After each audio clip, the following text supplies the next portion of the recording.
Hello friends, welcome to my YouTube channel school of knowledge. आज मैं आपके लिए सूक्ष्म शिक्षण से संबंधित पाठ योजना को लेकर आई हूं और मेरा आज का कौशल है व्याख्या कौशल, जिसे एक्सप्लेनेशन स्किल या स्किल ऑफ एक्सप्लेनेशन भी कहते हैं। आइए पहले जानते हैं कि व्याख्या कौशल क्या होता है। व्याख्या कौशल, जैसा कि नाम से स्पष्ट है कि हमें किसी भी चीज़ की क्या करनी है, व्याख्या करनी है, उसको विस्तृत रूप में हमें समझाना है।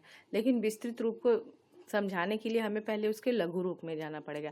मतलब किसी चीज़ को समझाने के लिए हमें पहले उसके छोटे छोटे खंडों से करते हुए एक बड़ा खंड बनाना है। ठीक है, तो इसके अंतर्गत हम क्या करते हैं कि छोटे छोटे बिंदुओं को बच्चों को समझाते हैं। हमारी जो पाठ्य वस्तु होती है, हमारा जो शिक्षण बिंदु होता है, उसको जो है विभिन्न माध्यमों के द्वारा, चाहे दृष्टांत कौशल के द्वारा, मतलब विभिन्न उदाहरणों के द्वारा कह लीजिए, या पिक्स के द्वारा, पिक्चर्स के द्वारा जो है हम बच्चों को समझाने की कोशिश करते हैं कि ताकि वो विषय वस्तु उनको आसानी से समझ में आ जाए। आइए देखते हैं कि व्याख्या कौशल के लिए पाठ योजना कैसे तैयार करेंगे। इसमें सबसे ऊपर लिखते हैं व्याख्या कौशल संख्या, उसके बाद लिखेंगे छात्राध्यापक या फिर छात्राध्यापिका का नाम।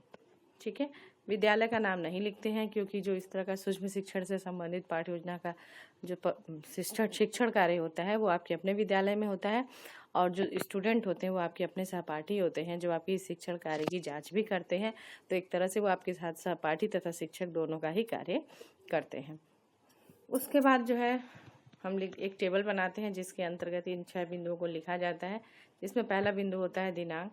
दिनांक वो दिनांक होगा जिस दिन आप ये शिक्षण कार्य करेंगे। फिर उसके बाद लिखते हैं कक्षा से कक्षा 7 के लिए बना है। फिर लिखते हैं विषय, विषय ये सामाजिक विज्ञान है, और उप विषय इसका इतिहास है। चक्र इसकी छठी, और अवधि जो है 6 मिनट है। जितने भी कौशल होते हैं उनकी अवधि 5 से 7 मिनट के बीच में ही होती है। इसलिए हमें ये बात का पूर्ण रूप से ध्यान रखना चाहिए कि हम जो भी कौशल पढ़ा रहे हैं, जो भी प्रश्न उत्तर कर रहे हैं, वो हमारा कम से कम 6 मिनट के अंदर तो खत्म हो ही जाए। ठीक है, उसके बाद हेडिंग डालते हैं प्रकरण। तो प्रकरण हमारा क्या है, अकबर। तो बच्चों को स्पष्ट है कि आज हमें क्या पढ़ना है, हमें अकबर के बारे में पढ़ना है। हमने प्रकरण लिख के बता दिया कि आज हमें अकबर के बारे में पढ़ना है। तो अब उसके लिए हम क्या करेंगे, इस तरह से एक टेबल बनाएंगे जिसमें 3 कॉलम होंगे। ठीक है, 3 कॉलम के साथ एक टेबल बनाएंगे। तो जिसमें पहला है क्रम संख्या, दूसरा छात्राध्यापक या छात्राध्यापिका कथन, और तीसरा है छात्र कथन।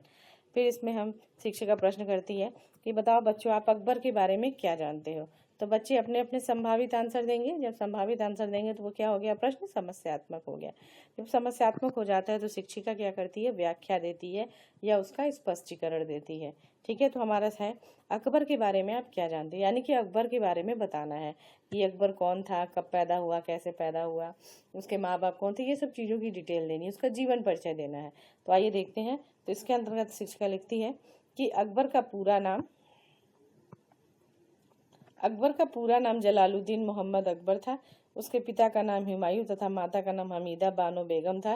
हुमायूं की मृत्यु के पश्चात 13 वर्ष की आयु में ही अकबर को राज्याभिषेक बैरम खान के द्वारा किया गया। उसने क्या किया, एक पैराग्राफ में हमने क्या किया, उसको व्याख्या कर दी। ठीक है, व्याख्या करने के बाद हमारा दूसरा काम होता है कि अब हम चूंकि जब हम व्याख्या कर रहे होंगे तो हमारे स्टूडेंट क्या करेंगे, इसको सुनेंगे ध्यानपूर्वक। ठीक है, साथ ही साथ जब सुनेंगे तो हमें अब चेक करना होगा कि भाई बच्चों को वो चीज़ समझ में आई कि नहीं आई, जो हमने पढ़ाया, जो हमने व्याख्या किया, उन्हें समझ में नहीं आया कि नहीं आया। तो हम क्या करेंगे, फिर उनसे हम बोधात्मक प्रश्न पूछेंगे। बोधात्मक प्रश्न जो वो प्रश्न होता है जो शिक्षण के दौरान पूछा जाता है, उसे हम बोधात्मक प्रश्न करते हैं पढ़ाने के दौरान।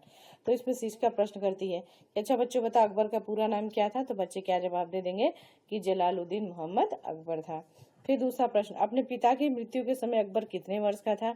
तो कितने वर्ष का था, अकबर 13 वर्ष का था। फिर तीसरा, अकबर का राज्याभिषेक किसने किया था। तो अकबर का राज्याभिषेक जो किया था बैरम खान ने किया था। ठीक है, उसका दूसरा शिक्षण बिंदु लेंगे कि पानीपत युद्ध के बारे में बताइए। फिर बच्चे अपने आप कुछ ना कुछ संभावित आंसर देंगे। जब बच्चे संभावित आंसर देते हैं तो वो कैसा हो जाता है, प्रकरण समस्यात्मक हो जाता है।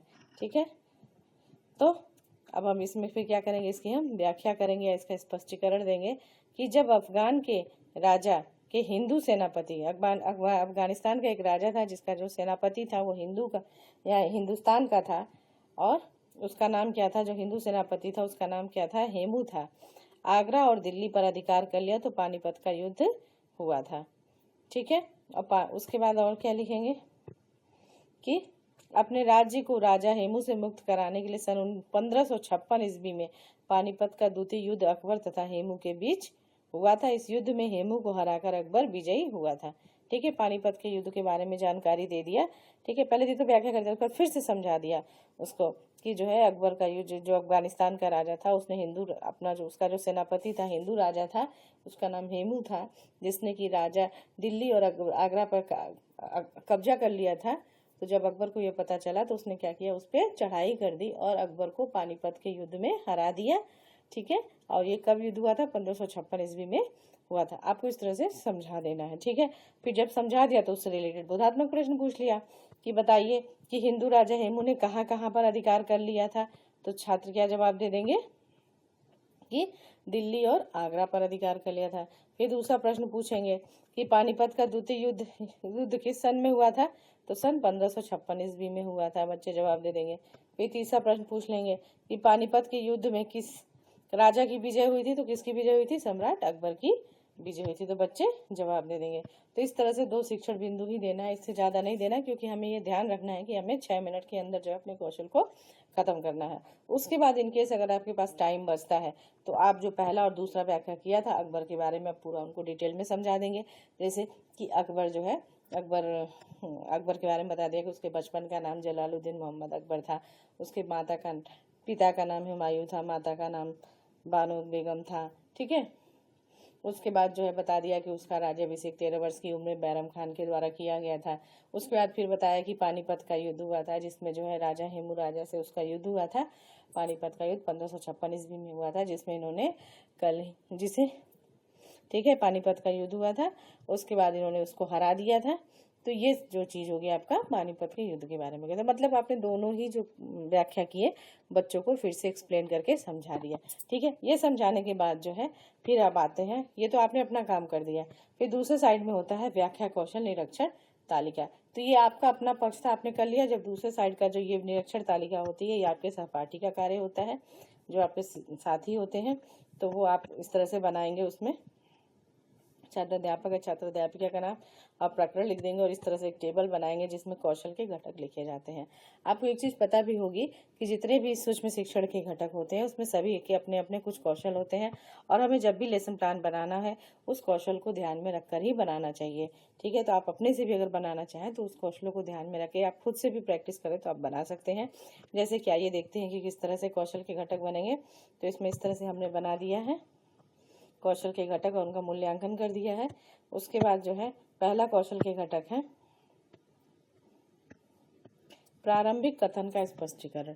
प्रारंभिक कथन का इसका क्या मतलब हुआ? मतलब कि जो आपने प्रश्न पूछा बच्चों के लिए जो समस्यात्मक था, जो चीज़ आपने उसका स्पष्टीकरण किया कि नहीं, व्याख्या दिया कि नहीं। यदि आपने व्याख्या दिया तो वो होगा हाँ में, और नहीं तो आपका जो यहाँ पे नहीं पे सिंबल बना हुआ है वो नहीं पे टिक हो जाएगा। ठीक है, उसके बाद दूसरा है व्याख्या प्रक्रिया में प्रश्नीकरण। मतलब जब आपने व्याख्या दे दिया तो व्याख्या जो दिया उससे रिलेटेड बच्चों को से बोधात्मक प्रश्न पूछे कि नहीं पूछे।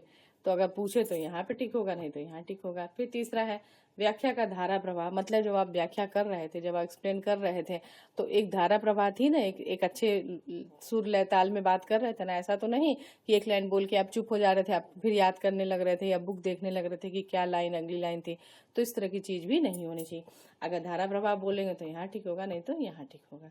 फिर है कथनों में तारतम्यता। मतलब कथन जो आप बोल रहे थे वो एक उसमें एक तारतम्यता थी, एक लयबद्धता थी ना। ऐसा तो नहीं कि कभी धीरे बोल रहे थे कभी तेज बोल रहे थे। तो ये चीज़ का भी ध्यान रखना होता है। तो अगर आपने ध्यान रखा है तो यहाँ पे ठीक होगा, नहीं तो यहाँ ठीक होगा। फिर नेक्स्ट है योजनाबद्ध पुनरावृत्ति। मतलब पुनरावृत्ति हुई योजनाबद्ध तरीके से। किस तरह से? मतलब कि आपने जो व्याख्या की उससे रिलेटेड जो है योजनाबद्ध तरीके से आपने उनसे प्रश्न पूछे, बच्चों को फिर से याद करवाया कि नहीं करवाया, दी हाँ तो यहाँ ठीक होगा, नहीं तो नहीं।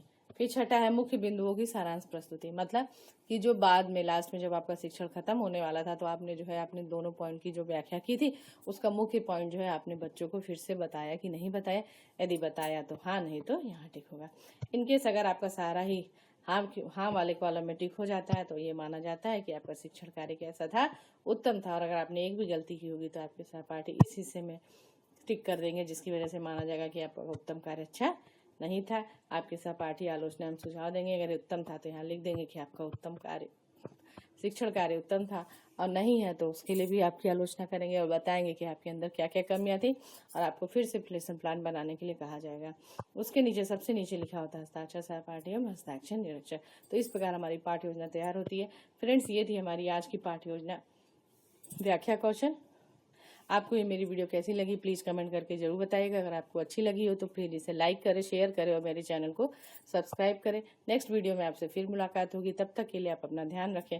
Take care, bye.